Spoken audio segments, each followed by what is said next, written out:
ভক্তির চরণ ধুলি আমি মস্তকে ধারণ করলাম। এই দান যেন গোবিন্দ চরণে যায়, ভগবান যেন সেই ভক্তির বনবাসনা পূর্ণ করেন এবং বাড়ির মঙ্গল কামনা করেন, সুস্থ রাখেন, সকলকেই কৃষ্ণ ভক্তি প্রদান করেন। বিদায় কৃষ্ণ প্রেমানন্দে হরি। আবার কৃষ্ণ এলো বৃন্দাবনে,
কৃষ্ণ রূপে দেখা দিলেন।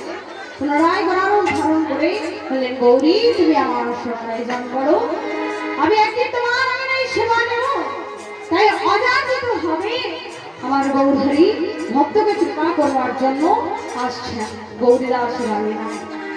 আর এদিকে পরবর্তী আমার পদ রচনা করলেন, একদিন মনোভাবে চলেন গৌরীদাস। গৌরীদাস মনে ভেবেছিল না, কিন্তু নিমন্ত্রণ করতে যাননি। গৌরীদাস এত বড় ভক্ত যে গৌরহরি নিজে এসেছেন তার আঙিনায়। তাই পরবর্তী বলেন, একদিন মনে ভাবি চলেন গৌরীদাস, প্রভুকে আনিয়া আমি পুরাইব অভিলাষ। মনে মনে ভেবেছিল, আর সেই বাসনা আজ পূর্ণ হচ্ছে বাবা। আর গৌরহরি সর্বঙ্গ সঙ্গে নয়ে হরিনাম গাইতে গাইতে আসছেন। আর সেই শব্দ কেমন শব্দ হচ্ছে গো, হুড় হুড় হুড় হুড়ছে বেত চান্দ,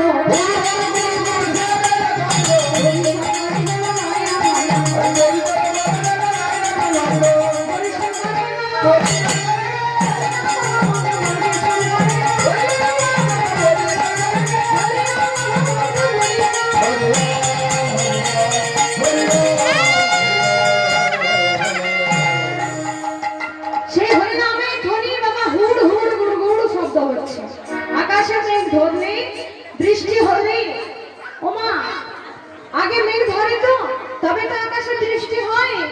আর এই চৈতন্য মেঘ কেমন ভাবে আকাশে ধরেছে, কালো মেঘের সঞ্চার হয়েছে। আর নদীয়াতে যে মেঘের উদয় হয়েছে সেই মেঘ তো গোরা, তাহলে কালে বলবো কেন? ওমা রাধা কৃষ্ণ মিলিত গৌরাঙ্গ হয়েছে, তবে যেই কৃষ্ণ সেই গোরা। তাই পদকর্তা আমার বলছে, আইলা চাই তোমরা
তাই ভক্তমণ্ডলী আমার সময় খুবই কম, আমি 5 মিনিট সময় চেয়ে নিচ্ছি।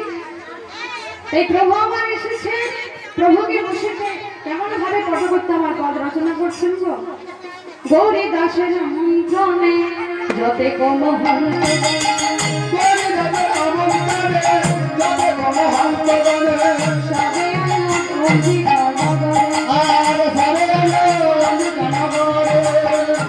মহামহোৎসবের হরি নাম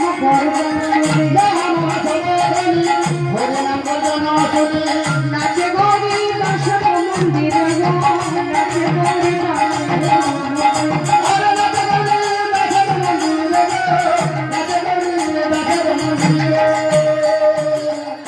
তাই কাঙাল ভক্ত গৌরী দাস বাবা এই অম্বিকা নগরের দাসী